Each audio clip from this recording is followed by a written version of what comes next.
Who wants to start counting?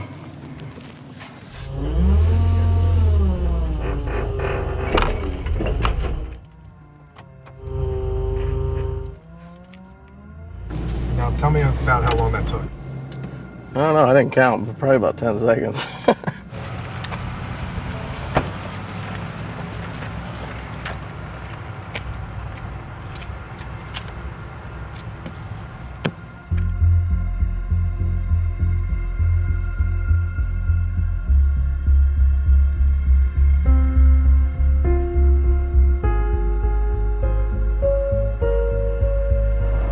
I'm Jim Ford. I've been a repo man for 20 years here in St. Louis, Missouri. Hey, this is Jim with Line Recovery. I just want to let you know we got that Impala I faxed over to you earlier. Some of these people get cars and it's almost a game on how long before it gets repoed. This particular person I'm familiar with because it's the second time I picked up the car and I don't feel bad about it at all. Through my teenage years, I thought it'd be cool to go out at night and break into cars and steal car stereos. I always say that my time doing stupid stuff was training for my future profession. There's been a lot of people gotten shot right here. When you're getting shot at, that's kind of an adrenaline rush a little bit, but the older you get, it's not really that cool anymore. In 20 years, I've been shot at 6 times. To me, that's pretty good. East St. Louis, Illinois, Washington Park, North City, St. Louis.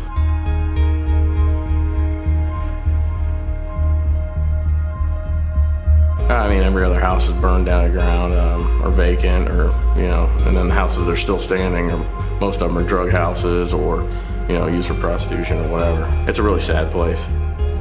We're gonna run by this guy's house real quick and see if he's all right. I got a weird phone call from a guy earlier thinking that we were like a recovery center for people that are severely depressed. Even though I do this kind of job, I try to treat people as best I can. My name is Jim Ford. I talked to you earlier on the phone. You called me earlier about the recovery thing. Oh, yeah. I just came by here. I was just in the area. I just wanted to come by and check on you and make sure you're okay. Yeah. And I have no idea what clicked, but I changed a little bit. I felt like I needed to give back. Well, hey, if you need anything, I'm right down the street. My lot's right down the street. My dad was military, but he was a NCO in the Air Force. When he passed, I don't know, I just felt like I needed to be a better person, I guess. Maybe not so much about myself. How he died was real rough for me, but it's like I'm still trying to make him proud, even though he's gone.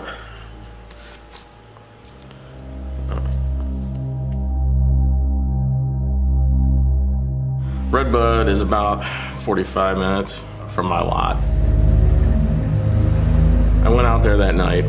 I seen a Redbud cop about a block away from the house. So I stopped, pulled up and talked to him, and I said, hey, I got a reporter down at the end of the street. He's like, oh, please tell me it's this truck down here. And I was like, no, it's a Buick. And he goes, that's the old couple down there at the end. And I was like, really? He goes, yeah. He goes, they're elderly. I said, well, it was already 2 a.m. The car was in the garage. I wasn't gonna knock on the door and bother him.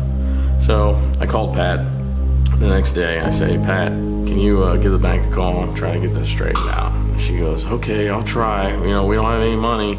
They didn't owe much. I think they only owed $2,800, I think, was the payoff on the car. And they told me that why they were behind is all their prescription drug costs had gone through the roof. It was pretty rough. Like, we didn't have money to pay our bills and drugstore, and I mean, I'm not a shirker or whatever you would call it, because if you owe something, I believe you should pay it. But it was just too hard to pay it. So she calls me back and says, Jim, you gotta come get the car. The bank said, you gotta come get it. So I go to the house, and Stan comes out, and we're talking outside for a while. He invites me in for coffee. And he was so sweet. You got a guy gonna pull out of the driveway with your car, but how could you get mad? It's his job. Right when I was getting ready to leave, he looks at me, he's like, Jim, you're so good to us, buddy. If I ever win the lottery, I'm gonna split it with you. I was like, Thanks, bud. Thanks for kicking me right in the stomach, you know? We were very sad. We were very, very emotionally upset. I think Stan even cried afterwards, but what can you do? So I called my partner, Tom. I said, hey, what are we going to do here? I got to do something. I can't sleep. He goes, well, let's do a GoFundMe. So I set up the GoFundMe, put it up on my Facebook, and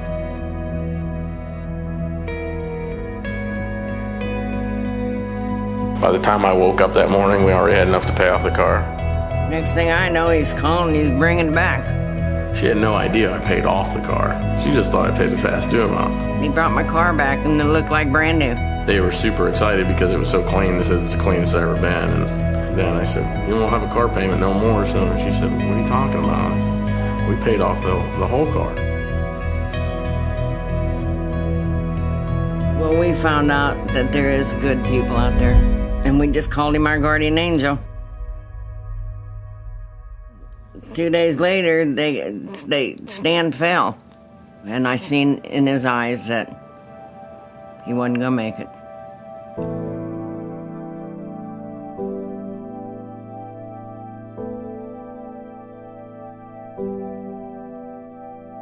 I felt like cheated out of, like really getting to know him, because that we were just getting going, like I didn't even expect in a million years that would happen that quick, I thought we were gonna have a lot more time.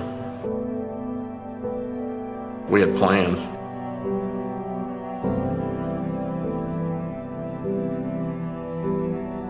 I mean, there's just been times that I really didn't even care if I lived.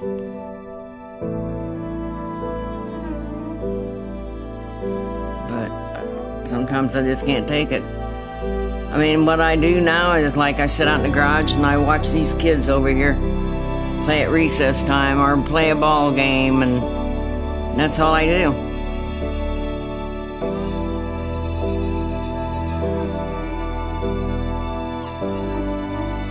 But a couple months ago, I was sitting at the desk in my kitchen, and you know how you can see something out of the corner of your eye? Well, I kind of seen Stan's hand go like this. I seen his hand. I know you all think that I'm crazy, but when I went to lay my hand in it, it went away. I think he told me he don't want me yet. That I still got some time here. And I started feeling better.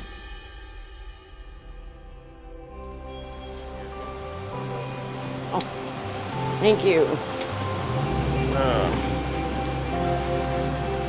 They're good people, and you couldn't find any better. Oh, I think you could. I'm still a repo man. Well, I guess it's honest living. At least you work.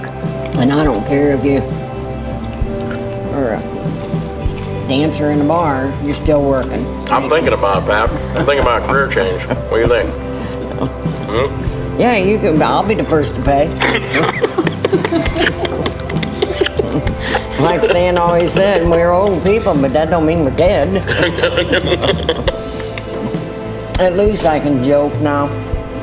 A few months ago, I couldn't joke with nobody. I wouldn't even talk to people. If I can do something for somebody and make them have a good day, that makes me have a good day.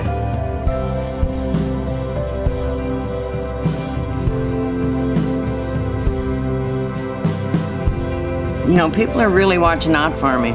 I took everything for granted, I guess.